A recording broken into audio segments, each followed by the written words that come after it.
ನಮಸ್ಕಾರ, ವನಶ್ರೀ ಚಾನಲ್ಗೆ ಸ್ವಾಗತ. ಆಯಿತು, ಹೊಸ ವಿಡಿಯೋ ತಂದಾಯಿತು. ಬನ್ನಿ ಇವತ್ತು ನೀನಿರಲು ಜೊತೆಯಲ್ಲಿ ಸೀರಿಯಲ್ ಹೇಗೆ ಮೂವ್ ಆಗ್ತಿದೆ, ಏನು ಸ್ಟೋರಿ ನೋಡೋಣ. ಅದಕ್ಕಿಂತ ಮುಂಚೆ ನನ್ನ ವಿಡಿಯೋಕ್ಕೆ ಸಬ್ಸ್ಕ್ರೈಬ್ ಮಾಡಿಲ್ಲ ಅಂದರೆ ದಯವಿಟ್ಟು ಸಬ್ಸ್ಕ್ರೈಬ್ ಮಾಡ್ಕೊಳ್ಳಿ, ಹಾಗೆ ಒಂದು ಲೈಕ್ ಕೊಡಿ. ಇವತ್ತು ರಾಧಾ ಆಷಾಢಕ್ಕೆ ಕರ್ಕೊಂಡೋಗೋಕ್ಕೆ ಅಂತ ಅವ್ರ ಅಪ್ಪ ಅಮ್ಮ ಮನೆಗೆ ಬರ್ತಾರೆ.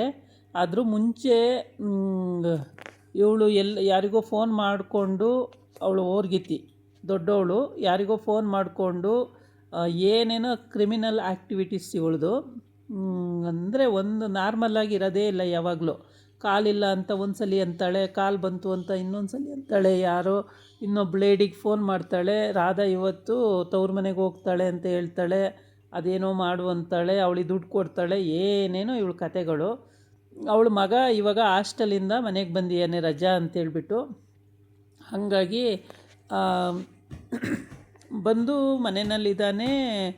ನನಗೆ ತಿಂಡಿನೂ ಬೇಡ, ಊಟನೂ ಬೇಡ, ಏನೂ ಬೇಡ ಅಂತ. ಅದಕ್ಕೇ ಎಲ್ಲ ಪೂಸಿ ಮಾಡಿ ಊಟ ಮಾಡು ಅಂತ ಹೇಳ್ತವ್ರೆ. ತಿಂಡಿ ತಿನ್ನು ಅಂತೇಳಿ ತುಪ್ಪದಲ್ಲೇ ಇಡ್ಲಿ ಮಾಡಿದ್ದಾರೆ, ಬನ್ನಿ ತಿನ್ನು ಅಂತ ಹೇಳ್ತವ್ರೆ. ಅದು ಬೇಡ ಅಂತ ಹೇಳ್ತಿದ್ದಾನೆ. ಇಲ್ಲ ಕಣಪ್ಪ, ತುಪ್ಪದಲ್ಲೇ ಮಾಡವ್ರೆ, ಬಾ ತಿನ್ಬಾ ಅಂದರು, ಬರಲ್ಲ, ನನಗೆ ಬೇಡ ಅಂತವನೇ. ಆಮೇಲೆ ಕೃಷ್ಣ ಏನು ಮಾಡ್ತಾನೆ, ಚಕ್ರಗಳಿಗೆ ಕೊಟ್ಟು ಕರ್ಕೊಂಡೋಗಿ ಚೇರ್ ಮೇಲೆ ಕೂರಿಸ್ತಾನೆ. ಅವಳಮ್ಮ ಬಾಯಿಗೆ ಇಡ್ಲಿ ಕೊಡ್ತಾಳೆ, ತಿಂತಾನೆ. ಈ ಕಡೆ ತಾತನೂ ಬಾಯಿಗೆ ಕೊಡ್ತಾನೆ, ತಿಂತಾನೆ. ಅದಾದಮೇಲೆ ಹೀಗೆ ಎಲ್ಲರೂ ಊಟ ಮಾಡಿ ತಿಂಡಿ ತಿಂದು ಸಂತೋಷವಾಗಿರೋ ಟೈಮಿಗೆ ಕರೆಕ್ಟಾಗಿ ಅವ್ರ ಅಪ್ಪ ಅಮ್ಮ ಅಲ್ಲಿಗೆ ಎಂಟ್ರಿ ಕೊಡ್ತಾರೆ. ಎಂಟ್ರಿ ಕೊಟ್ಟಾಗ ಎಲ್ಲ ಖುಷಿಯಾಗಿ ಫಸ್ಟು ತಿಂಡಿ ಎಲ್ಲ ಆಯಿತು. ತಿಂಡಿ ತಿಂತಿರ್ಬೇಕಾದ್ರೆ ಈ ಸಂತೋಷಕ್ಕೆ ಒಂದು ಸೆಲ್ಫಿ ತಗೊಳ್ಳೋಣ ಅಂತೇಳಿ ಕೃಷ್ಣ ಹೇಳ್ತಾನೆ. ಆಯಿತು ಅಂತೇಳಿ ಎಲ್ಲ ಆ ಕಡೆ ತಿರ್ಕೊಳ್ತಾರೆ. ಆಮೇಲೆ ಒಂದು ಸೆಲ್ಫಿ ತಗೊಳ್ತಾನೆ, ಮೆಮೊರಿ ಇರುತ್ತೆ ಅಂತೇಳ್ಬಿಟ್ಟು. ಎಲ್ಲರದು ಒಂದು ಸೆಲ್ಫಿ ತಗೊಂಡು ಸೆಲ್ಫಿ ಇರಲಿ ಅಂತೇಳಿ ಇಟ್ಕೊಂಡಿರ್ತಾನೆ. ಕೃಷ್ಣ ರಾಧನ್ನ ಕರ್ಕೊಂಡು ಹೋಗೋಕ್ಕೆ ಇವತ್ತು ಬರ್ತಾರೆ ಅಂತ ಅವನಿಗೂ ಕೂಡ ಗೊತ್ತಿರಲ್ಲ. ಇಬ್ಬರು ಆಫೀಸಿಗೆ ಹೋಗ್ತಾರೆ. ಆಫೀಸಿಗೆ ಹೋಗಿ ಫೈಲೆಲ್ಲ ಬಂತ ಅಂತ ಕೇಳ್ತಾನೆ. ಎಲ್ಲ ಬಂದಿದೆ ಅಂತ ಹೇಳ್ತಾಳೆ. ಆಮೇಲೆ ಸರಿ ಅಂತ ಹೇಳ್ಬಿಟ್ಟು ಆಫೀಸಿಗೆ ಹೋಗ್ತಾರೆ. ಮತ್ತು ಮನೆಗೆ ಬರ್ತಾರೆ. ಮನೆಗೆ ಬಂದು ಮಾರನೇ ದಿನ ಅಪ್ಪ ಅಮ್ಮ ಬರ್ತಾರೆ. ಅಪ್ಪ ಅಮ್ಮ ಬಂದಾಗ ಏನಕ್ಕೆ ಈಗ ಅರ್ಜೆಂಟಾಗಿ ಏನಕ್ಕೆ ಬಂದಿದ್ದು ಅಂತ ಅಂದಾಗ, ಆಷಾಢ ಬಂತಲ್ಲ, ಹಂಗಾಗಿ ಮಗಳನ್ನ ಕರ್ಕೊಂಡು ಹೋಗೋಕ್ಕೆ ಬಂದ್ವಿ ಅಂತ ಹೇಳ್ತಾರೆ. ಹೌದಾ, ಮಗಳನ್ನ ಕರ್ಕೊಂಡು ಹೋಗೋದು ಇದು ಸಂಪ್ರದಾಯನಾ ಅಂತ ಅಂದಾಗ, ಹೌದು ಸಂಪ್ರದಾಯ, ಕರ್ಕೊಂಡು ಹೋಗಬೇಕು. ಏನೋ ಅತ್ತೆ ಸೊಸೆ ಒಂದೇ ಬಾಗಿಲಲ್ಲಿ ಹೋಗಬಾರ್ದು ಅಂತಾರೆ, ಅದೆಲ್ಲ ಸಂಪ್ರದಾಯ ಅಂತ ಹೇಳ್ಬಿಟ್ಟು ಹೇಳ್ತಾರೆ. ಆವಾಗ ಹೌದಾ ಅಂತೇಳ್ಬಿಟ್ಟು ರಾಧಾ ಕೇಳ್ತಾಳೆ ಕೃಷ್ಣನ, ಹೋಗೋದಾ ನಾನು ಅಂತ. ಹೋಗು, ನೀನು ಇನ್ನೇನು ಮಾಡಬೇಕಿಲ್ಲಿ, ಹೋಗ್ಬಿಡು ಅಂತ ಹೇಳ್ತಾನೆ. ಅವ್ರಿಗಿತ್ತು ಇನ್ನೊಬ್ಳು ಮಧ್ಯದವಳು ಹೇಳ್ತಾಳೆ, ಕೃಷ್ಣಂಗೆ ಕಳ್ಸೋಕ್ಕೆ ಇಷ್ಟವೇ ಇಲ್ಲ ರಾಧನ ಅಂತ ಹೇಳ್ತಾಳೆ. ಇಲ್ಲ ಹಂಗೇನಿಲ್ಲ, ಇದು ಸಂಪ್ರದಾಯ ಅಂತವ್ರಲ್ಲ, ಹೋಗಿ ಬರಲಿ, ರಾಧನ ಕರ್ಕೊಂಡೋಗಿ ನೀವು ಅಂತ ಹೇಳ್ತಾನೆ.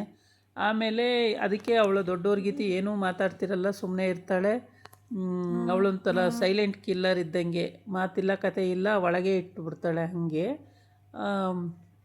ಹೀಗೆ ಎಲ್ಲರೂ ಸೆಲ್ಫಿ ತಗೊಂಡು ಸಂತೋಷವಾಗಿರ್ತಾರೆ. ಆ ಟೈಮಿಗೆ ಅವರು ಬರ್ತಾರೆ. ಅವರು ಬಂದು ಕರ್ಕೊಂಡು ಹೋಗೋದು ಮಗಳನ್ನ ಅಂತ ಹೇಳ್ತಾರೆ. ಎಲ್ಲ ತುಪ್ಪದಲ್ಲಿ ಬೆಂದಿರೋಂಥ ತುಪ್ಪದಲ್ಲೇ ಮಾಡಿರೋಂಥ ಇಡ್ಲಿ ತಿನ್ನೋಕ್ಕೆ ಎಲ್ಲ ಕೂತಿದ್ದಾರೆ ರೆಡಿಯಾಗಿ. ಚಟ್ನಿ ಇಡ್ಲಿ ತಿಂತಿದ್ದಾರೆ. ಎಲ್ಲ ಸಂತೋಷವಾಗಿರೋ ಟೈಮಿಗೆ ಕರೆಕ್ಟಾಗಿ ಇವರು ಆಫೀಸಿಗೆ ಹೋಗಬೇಕು. ಕೃಷ್ಣನೂ ರಾಧನೂ ಆಫೀಸಿಗೆ ಹೋಗ್ತಾರೆ. ಆಫೀಸಿಗೆ ಹೋಗಿ ಮನೆಗೆ ಬಂದು ಮಾರನೇ ದಿನ ಅವರ ಅತ್ತೆ ಮಾವ ಬರ್ತಾರೆ. ಬಂದಾದಮೇಲೆ ಕರ್ಕೊಂಡೋಗಿ ಅಂತ ಹೇಳ್ತಾರೆ, ಕರ್ಕೊಂಡು ಹೊರಡ್ತಾರೆ.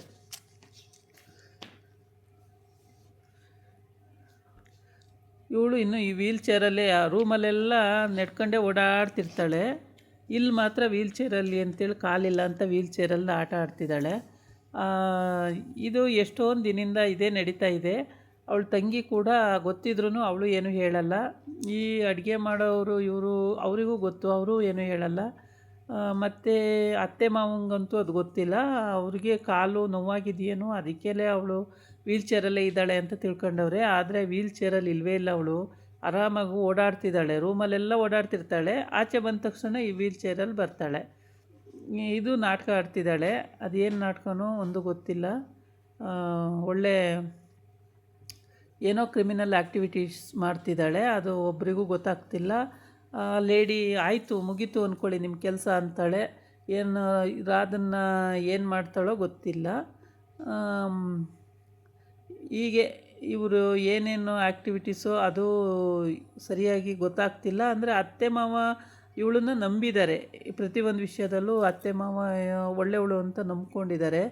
ಇವಳು ಮನೇಲಿ ಇದ್ಕೊಂಡೆ ಬರೀ ಫೋನಲ್ಲೇ ಎಲ್ಲದನ್ನು ಮಾಡ್ತಾಳಪ್ಪ, ಅದು ಹೆಂಗೆ ಅಂತ ಗೊತ್ತಿಲ್ಲ. ಹೀಗೆ ಆ್ಯಕ್ಟಿವಿಟೀಸೇ ಜಾಸ್ತಿ, ಎಲ್ಲ ಕ್ರಿಮಿನಲ್ಲು. ತಂಗಿಗೆಲ್ಲ ಗೊತ್ತಿರುತ್ತೆ. ತಂಗಿ ಸ್ವಿಸ್ ಅದನ್ನು ಕರ್ಕೊಂಡೋಗಿ ಬಂದವ್ರೆ ಅಂತ ಹೇಳ್ತಾಳೆ, ಕರ್ಕೊಂಡೋಗ್ಲಿ ಬಿಡು ಅಂತ ಹೇಳ್ತಾಳೆ ಇವಳು. ಇವಳಿಗೆ ನೆನ್ನೆನೇ ವಿಷಯ ಗೊತ್ತಿತ್ತು.